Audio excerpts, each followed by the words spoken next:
And good afternoon. My name is Ryan Belmore. Today is Tuesday, October 18th, and we are continuing our Conversations with the Candidates series. All this month, we've been chatting with candidates all the way down from school committee all the way up to congressional and every race in between. We have invited all candidates for every single race we've talked to. We have more than 70 interviews scheduled for this month. You can find our full schedule on whatsupnuke.com. Why are we doing this? It's important. Early voting starts tomorrow, October 19th, here in Rhode Island, and Election Day is just 3 weeks away. We are trying to bring the candidates to you a little bit different than a forum style. Here you get to know what they believe in, a little bit more about their personality, what they're passionate about, things like that. So we are giving every candidate 30 minutes or so with us. These videos are all turned into videos that live on our website, YouTube channel, and social media pages, as well as podcasts. So if you're on the go and you are trying to decide who you're going to vote for in any particular race, go watch or download the podcast. We are in a statewide, we're actually in a congressional race today. Mr. Frank Prosnich joins me for that reason. And how are you, Frank? I'm doing okay. I know what you're going to remind me of. People should visit vote.ri.gov where they can find their sample ballot, where they can find out about mail voting, where they can find out about early voting, where they can find out where they're going to vote on November 8th, where they can find out about all the candidates that are going to be on their ballot, as well as all the local and statewide questions. Your sample ballot is your best friend, and I almost wish it was just mailed out to everybody in Rhode Island at the expense of somebody, so that way people would know what was on there before they go to vote. We do enough frivolous spending, so that would not be frivolous spending. That's it. We are heading for Congressional District today, and that is Congressional District 1, which is probably best described as take the East Bay and hook it around the north is, I think, the way to describe that. And joining us today is Alan Waters, who's a Republican candidate. How are you? Doing fine today, thanks. Glad to be invited on your broadcast. How do you explain Congressional District 1? Did I do a good job? You did pretty well. Of course, the hook left you somewhere. Is it Massachusetts, Attleboro? Where are you going? But it does start North Smithfield, Woonsocket, Smithfield. Then it moves south. We got Cumberland, Lincoln, and North Providence. And you're right, through Pawtucket, part of Providence, and down the East Bay to Jamestown. They certainly don't make it easy for you to understand what your district is. And I wonder what would happen if there was no water at the end of Jamestown, whether it would just keep going. Well, then we would have to figure it out. But I like to tell people that pretty much it's an east-west split, and certainly with the bay in the middle separates a lot of 1 from 2. Toughest question of the day: what is your favorite community in Rhode Island? My favorite community in Rhode Island is my hometown. I'm from Providence, born and raised. That's it. Oh, look at that. That was safe. Well, I was going to tell him he didn't have to answer it. I kind of like doing that sometimes with, some of the Senate or House seats where people are representing 4 communities. So, Frank, I'm going to let you take this one, and I'll be here to see if there's any questions that pop up. All right. Sounds good. So, Alan, I have a question right off the bat. If I'm correct, you have run in both Rhode Island and Massachusetts for different positions. Is that correct? Oh, you are very correct. Going back to my last race, I was the Republican candidate for U.S. Senate, and I ran against Jack Reed, and that was my 2020 race. I'm born and raised in Providence, raised a family in East Providence, and somehow ended up on Cape Cod. So I have a home in Mashpee. Am I a Providence voter? Yes, I voted in Providence in 2020 and certainly in any primaries this year. So I'm back in my home where I grew up in what we call the West End neighborhood of Providence. Registered to vote in Providence? Absolutely, registered to vote in Providence, and sometimes the voting places change, but during the primary, it was at Trinity Square, and there's been other places I've voted since I came back home.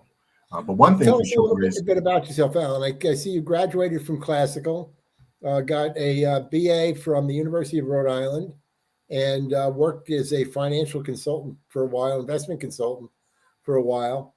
And what else should we know about you? Well, as far as the schooling is concerned, my passion beyond politics and whether I win or I don't, I want to stay very involved in this community. I'm a K through 12 graduate of Providence Public Schools, and I don't like what's happening to our schools. And so certainly I believe our education has declined and is measurable. So what do we do to change those things? And one of the things, maybe we'll talk about it later, is I fully support universal school choice. I think money should follow the child, and no one should be limited to schools just because of their zip code. So let me ask you, and let me stay on that for a moment. When you say money should follow the child, you're talking about public money, correct? Oh, yes, always publicly funded money from traditional public schools. I'm not against them. I support them. I think they need perhaps more competition to get better.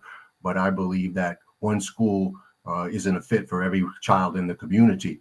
And I believe that families should be able to find the best fit for their child, hopefully within their local community, but wherever it's practical for them. So from do you fear at all? Well, let me just get rid of this quickly. Do you fear at all that by providing funds, and I'm assuming you mean equal funds for every child? Absolutely. I mean, whatever that number is, I don't know what that number would be, but let's say we put $16,500 into a child, whether they stay at their local public per year, whether they're at their local public school, whether they use it for parochial, for private.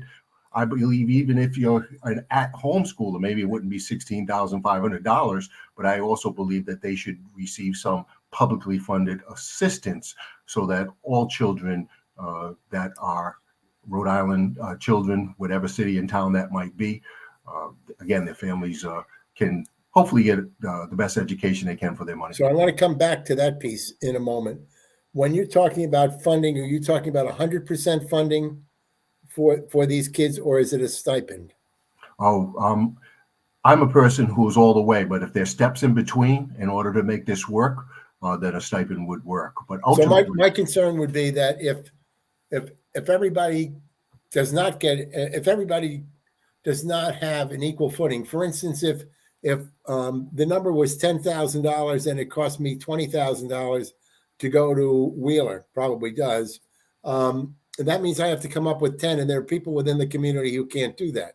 So if you're telling me that everybody should receive that 20, regardless of their financial position, that's a different story. Absolutely. Not everyone would be able to get into Wheeler, but hopefully a school like Wheeler, which would be subjective.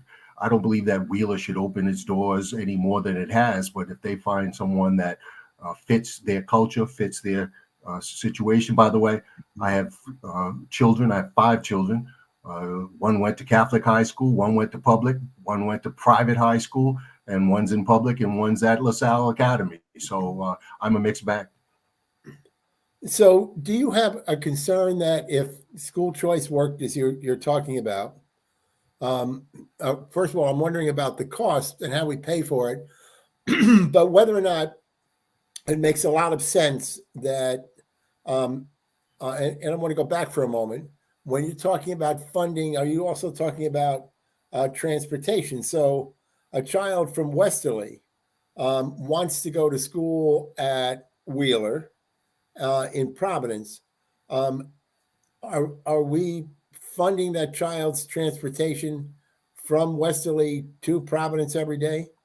I don't think that's practical. So let me answer concisely. No.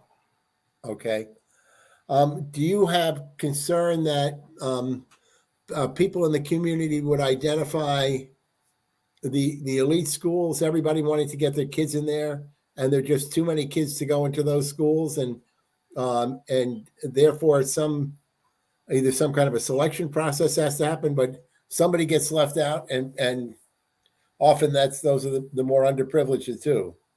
Well, certainly sometimes, but when in any enrollment process in private schools, once you go through interview process with families, with students, if they have the aptitude and the ability, those children will be found out. But in the meantime, what about their local public schools? And so I'm absolutely support local traditional public schools. I just think we should find another format. So we do have to make them better because schools are failing children, especially in our inner city core, Providence, Pawtucket, Central Falls, and others.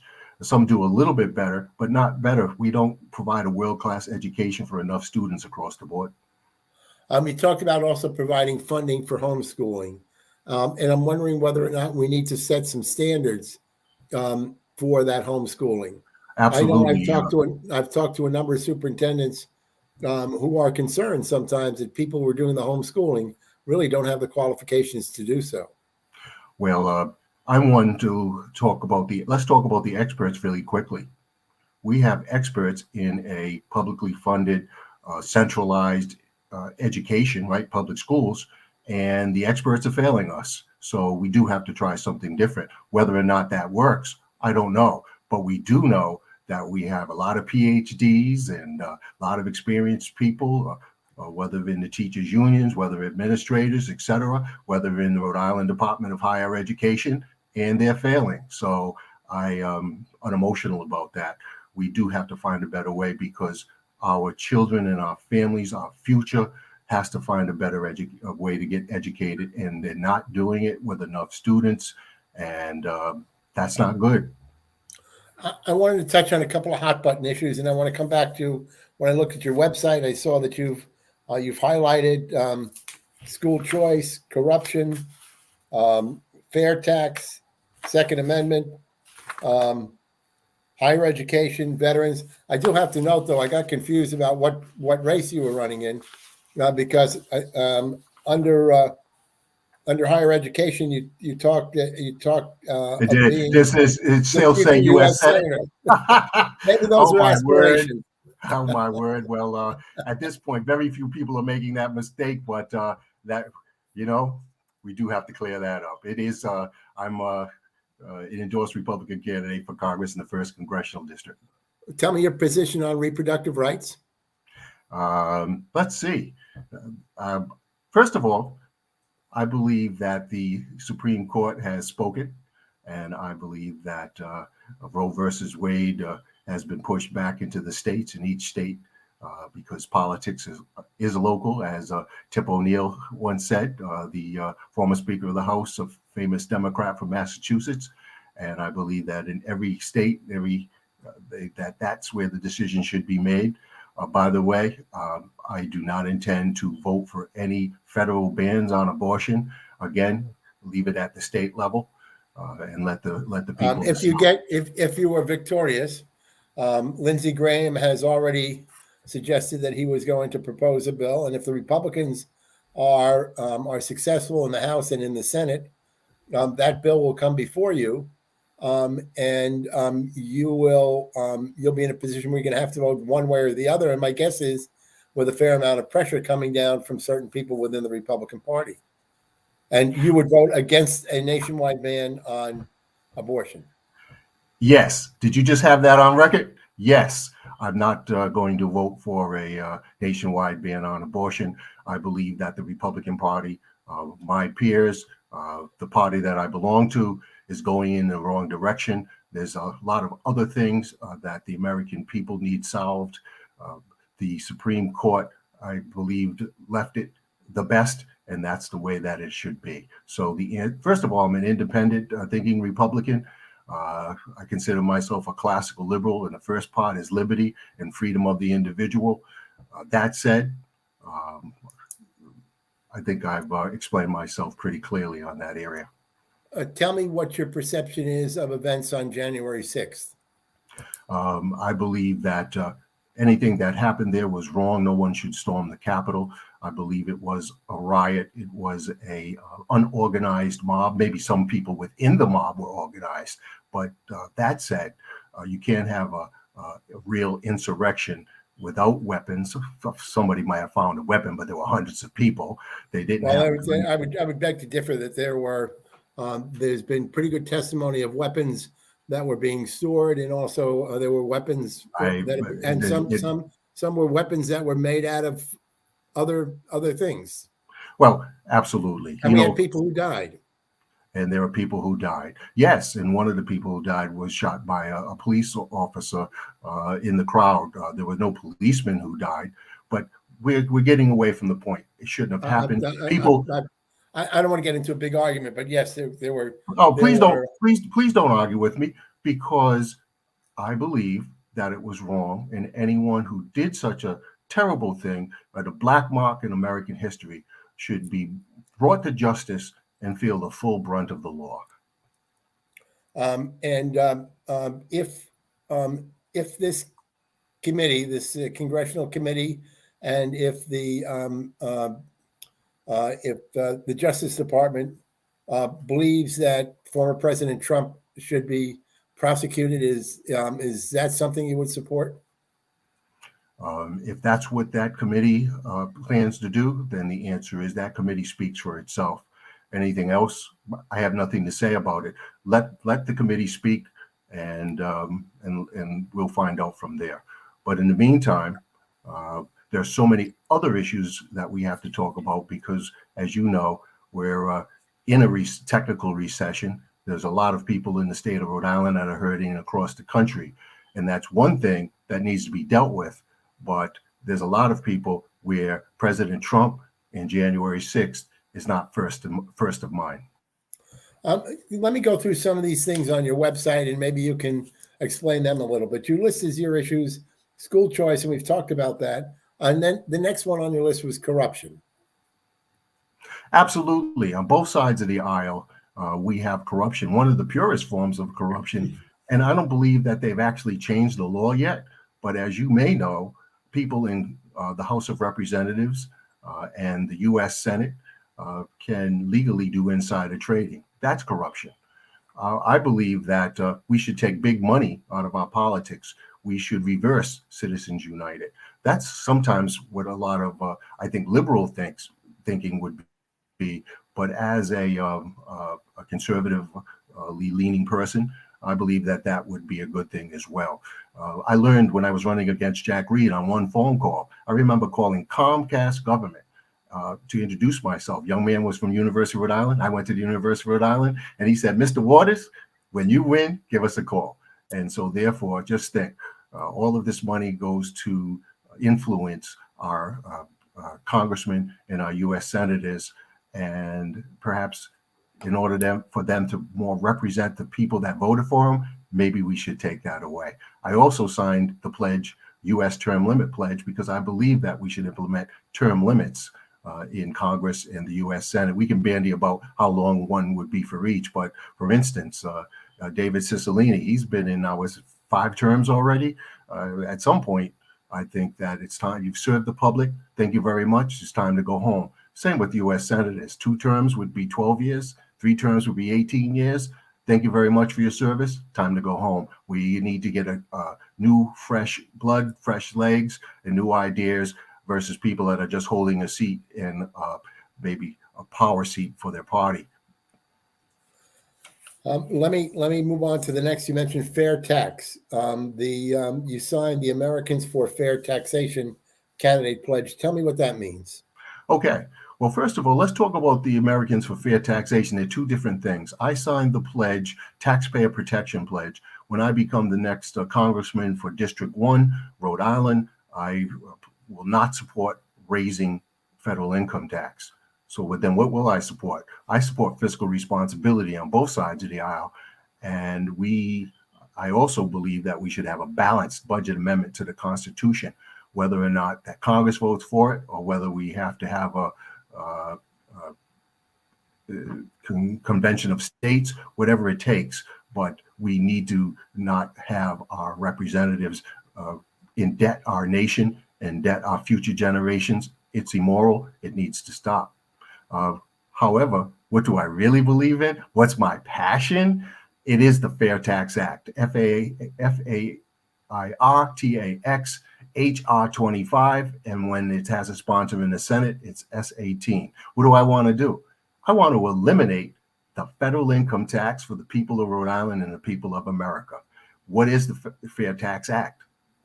Replace the federal income tax with a national retail sales tax on only new goods and services rebate that sales tax monthly up to the poverty level so it doesn't hurt the poor, and close the Internal Revenue Service. It's not an income tax. There'll have to be some service. The taxes will be collected on the state level and then sent to the U.S. Treasury.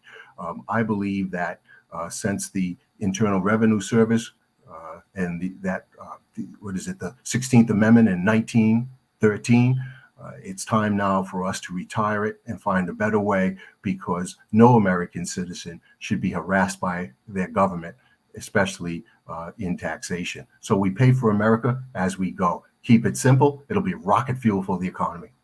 So you're suggesting a national sales tax on top of on retail, by the way. It's just retail and on new goods and services. So if you have excuse me again for interrupting you, if you have a yard sale, used goods, that's not taxed. What if I buy a used car? Not taxed. That'll be tough on the new car industry. Can enough money be generated to run our government? The answer is there have been, when you do or anyone does their homework, there has been plenty of research and reports on it. By the way, the movement itself is over 20 years old. So for at least the last 10 two-year cycles in the House of Representatives, someone has submitted HR 25, the sponsors, and then the Ways and Means Committee, they table it. But I'm going to use it, hopefully, as the next congressman, build my chips and have it come out to a vote, because people like it. Once they start thinking about, wait a minute, I don't have to file any quarterlies. I don't have to have my employer be my tax collector. And if you're a business owner, you don't have to pay any tax on your profits anymore. Again, that's going to be a great lift for the future. Let me understand this. So you would pay a federal income tax on top of your local income tax. No income tax at all. I'm sorry, federal sales tax on top yes, of but retail. So it's not a value-added tax. Would you eliminate the corporate tax? Yes. And so corporations would basically be tax-free? Yes. In many ways, they are, because they just pass on that to the. Well, there's some 80 corporations that have major corporations that haven't paid any taxes. Half of the American people, American citizens don't even pay income tax. But now, just think of the, who knows, untold hundreds of billions of dollars in legal and illegal black markets.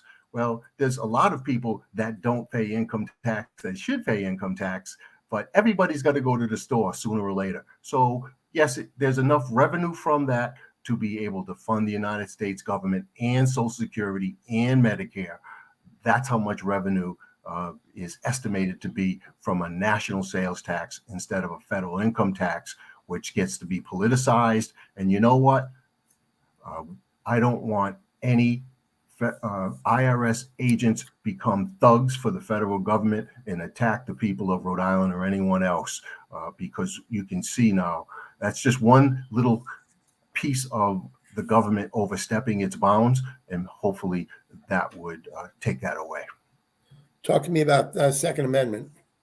I am rated by the National Rifle Association as I forgot the other letter, but basically says, because I'm not an actual elected official, but I've passed that. I believe that we have a God-given right, whether we're conservative or liberal, or conservative to liberal, to protect ourselves, to protect our family, to protect our home, God forbid, to protect our community. And I believe that the Second Amendment supports our God-given right to do that. With any limits or just uncontrolled? Well, we already have some limits. I mean, I have a license to carry a firearm both in Rhode Island and the state of Massachusetts. I had to pass a federal background check, 2 of them. That's right. I have them. So therefore, at least I'm a candidate that has passed recently in the last year, through Rhode Island into one of the offices. But the point of it is that we already have some rigorous controls to help protect the public. We just have to utilize them and keep them active. We should not be concerned about some of these high-powered weapons and massive magazines that are uncontrolled at the moment. The answer is we should always be concerned about that. It's a national problem, sometimes a crisis, because there's a mental health piece to it, especially with males. But back to the point, with a 10-round magazine and perhaps a 9mm weapon, you can drop that magazine and replace it in about 5 or 6 seconds. So for anyone who wants to do some dastardly deeds, the answer is the prior assault weapon ban has already been shown and reported by the federal government not to have worked. And I don't suspect it's going to work because only people like you and me follow the law. But there's also the thugs, the criminals, the miscreants, whether they're citizens or non-citizens in this country that want to do damage. The answer is they're not following the net law and they're not concerned. But many of those people who are found to be perpetrators of some of these mass killings have obtained their weapons legally. Yes, they have. It's sadness. No answer that you or I or anyone else can. And we, again, there's so many weapons that even if you don't allow a sale of one more weapon, if you're going to all of a sudden make some Rhode Islanders criminals now because they have a 15 round magazine or 12-round magazine for a handgun, I'm not quite sure that's the right thing to do with the people or whatever. But I would like to move on, other than to say is that I answered the question about the Second Amendment. I believe that maybe it'll solve some problems, but not enough. That's probably going to make a difference. But there's something that I do believe in, and that there's a lot of American males that have been marginalized and feminized, that have they don't feel that they don't have perhaps the type of role. Right now we have just a crisis of citizenry, that there's people that are acting out in terrible ways. And we really, one of the things I believe is in traditional values. I believe in fatherhood. I believe in marriage. We need to try to bring some of those values back, because I think it works the best, and hopefully will reduce some of these heinous acts by these individuals. So I want to stay on that for a moment. So how would you treat the LGBTQ community? When I replace David Cicilline, I'm going to represent them as much as I'm going to represent heterosexuals. So the short answer is, again, I believe in liberty and freedom of everyone. As long as you're following the law, you have just as much right as anyone else. But maybe you were asking about same-sex marriages, because that's probably would have been a natural thing. And so therefore, if two people love each other and they're of same sex, then they should continue to love each other. If they're raising a family and that family is healthy, then that should be able to continue to do so. Can you define for me what you mean by traditional values? Well, for traditional values, we have a country. Some people may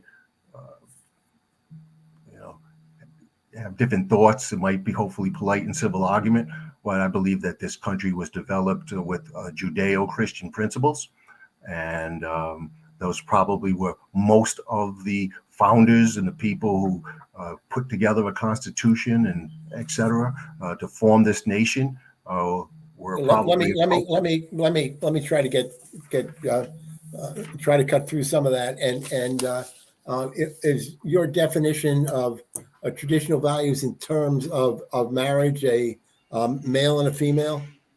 Um, Absolutely. I fully support heterosexual marriages, but I didn't say I was against any other marriage because I just spoke on that before I spoke on this. But I believe that when, as polled, I think Pew, maybe a couple of years ago, maybe it's ongoing.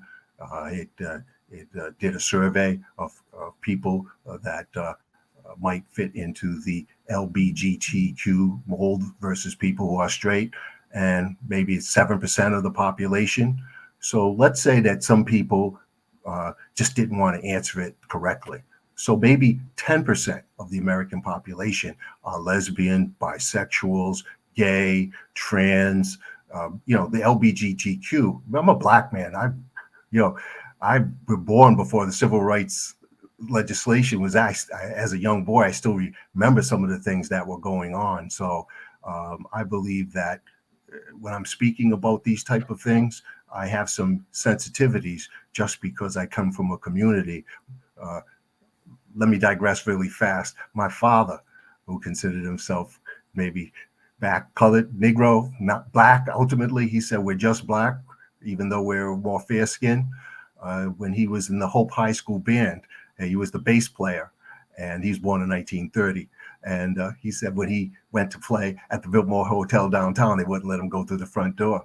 He also one time said when he was finishing some training in Kansas, I guess heading for California by train, he was the only colored man on the tracks, and they put a whole train car for him. But he said he had a great time because all the porters and things were black, and he had a great time. So what's the point? The point I wanted to make is any sensitivity that the LGBTQ community has, I'm with them, and I do understand. Let me ask you this: if you're successful in this election, would you hire anybody who is a member of the LGBTQ community? Qualified? Yes, absolutely. Let me again. I'm from the Providence inner city. Glad that I was fortunate to go to classical or whatever, but I'm still part of. My family was here in the late 1800s for sure. My father's mother was born here in 1903. Let me get back to the focus. I've certainly have gone to nightclubs like the Gallery downtown. That would have been in the late 70s and early 80s. I have no prejudice in my heart against anyone because of their sexuality and gender. Let me move on to higher education. I was beginning to read what you had. Maybe you can explain that part of your platform. Well, let me tell you, I believe that many of our colleges and universities, just even here in Rhode Island, are not balanced in terms of, when you're talking about professors, let's talk about that. Many colleges and universities, maybe only 10% of their professors, their educators, consider themselves conservative. So what we have here is a skewing of higher education that,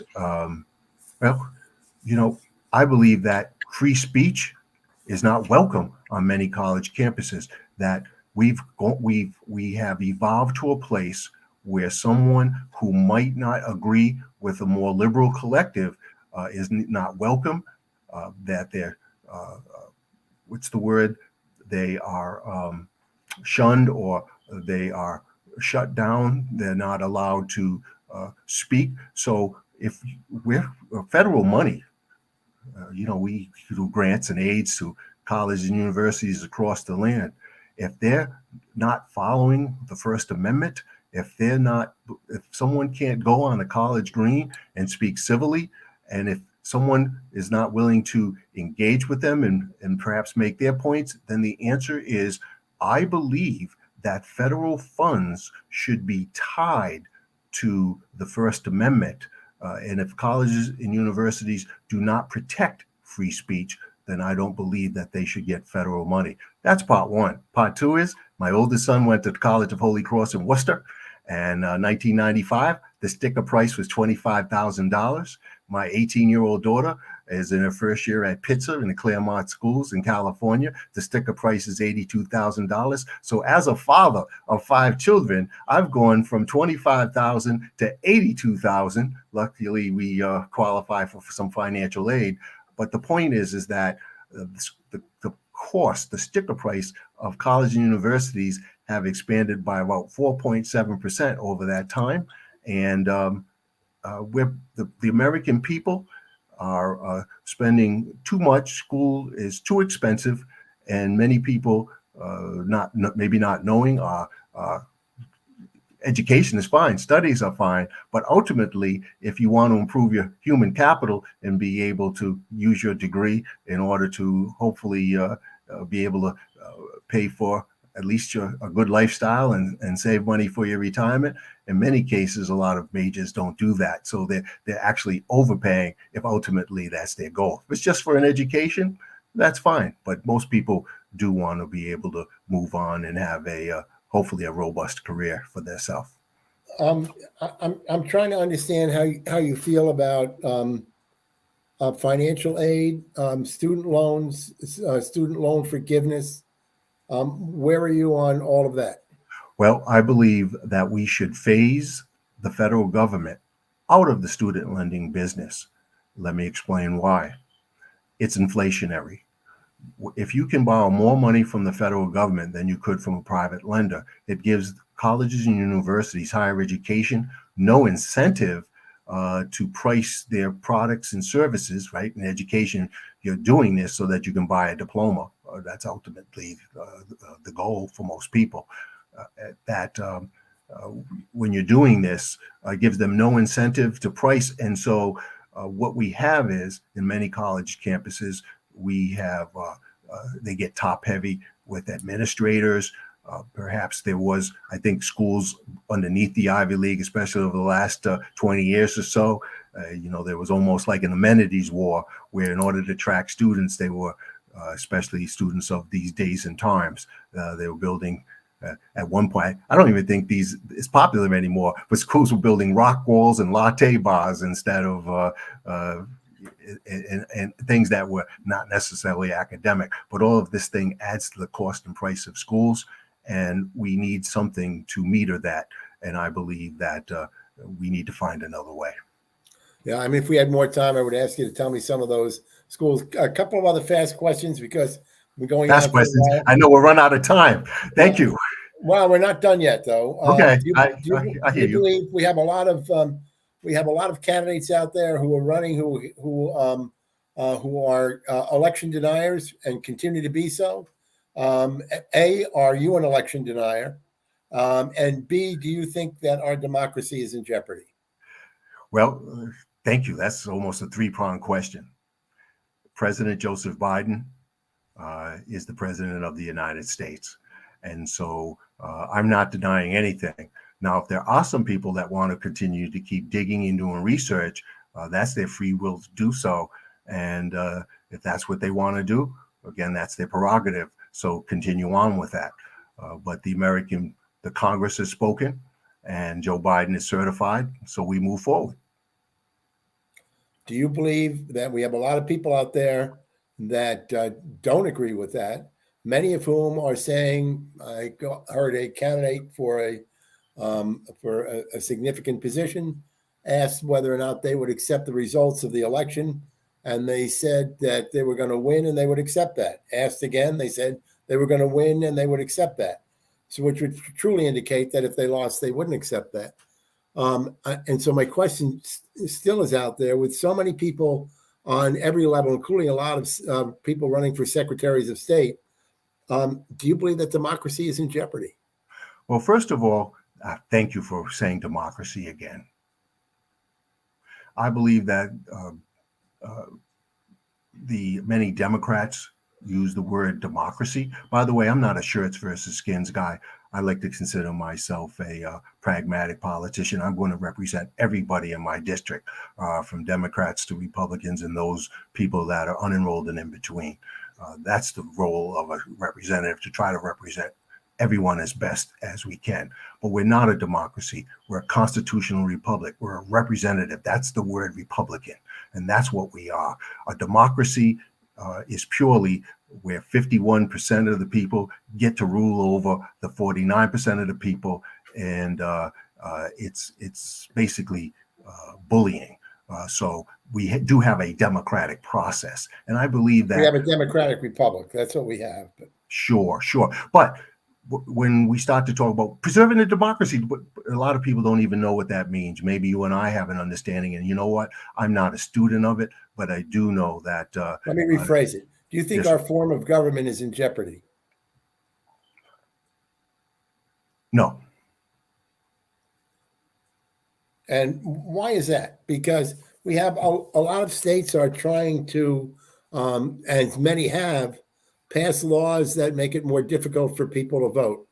Don't you? There was a time where we have built in America where I guess 99% of the people used to vote on election day. Now, over time, for ease,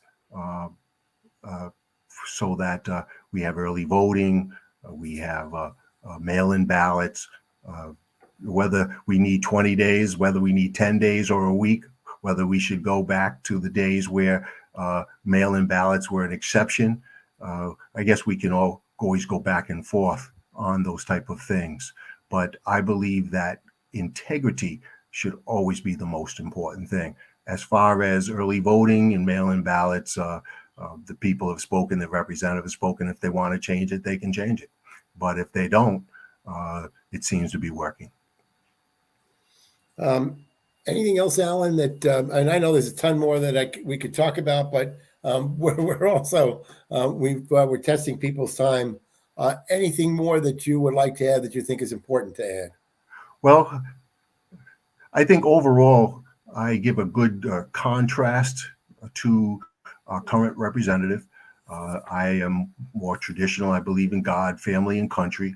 I believe that we should grow the economy, protect our American culture, but most importantly, preserve our American culture, but also protect the American people. And I don't believe we're doing that very well, whether we're talking about from external, internal threats. But I know that as the next congressman, my goal is to help to get a more robust economy, less taxes, less regulations, as long as we're protecting the people, and also trying to bring the country perhaps back to where we're talking to each other and having more civil arguments instead of just throwing stones and shutting down. I will listen to progressives. I will listen to liberals, and not all the times that everything that conservatives say do I necessarily always agree with. I take everything on a case-by-case basis. Alan Waters, thank you very much for being with us today. Thank you. Alan, one more time, your website, please. My website is ALLENR Waters, AlanRWaters.com. And please visit it. And I'm also on Twitter, Alan Waters RI. All right. Thank you very much for being with us. Good luck over the next couple weeks. That's right. 3 weeks to go. Thank you very much. A lot of candidates who do not put up their position on programs on their site. Alan does, so you can read more about those things we talked about today. Thank you. I try to be as transparent as possible.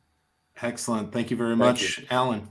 All right. We want to thank Alan Waters for joining us today. If you missed any portion of this interview, want to watch it again, want to share it with your friends, fellow voters, it's available on whatsupnuke.com. We'll also turn the audio from the video into a podcast in just a few minutes, and that will be available to listen to while you're on the go as well. Thanks for watching.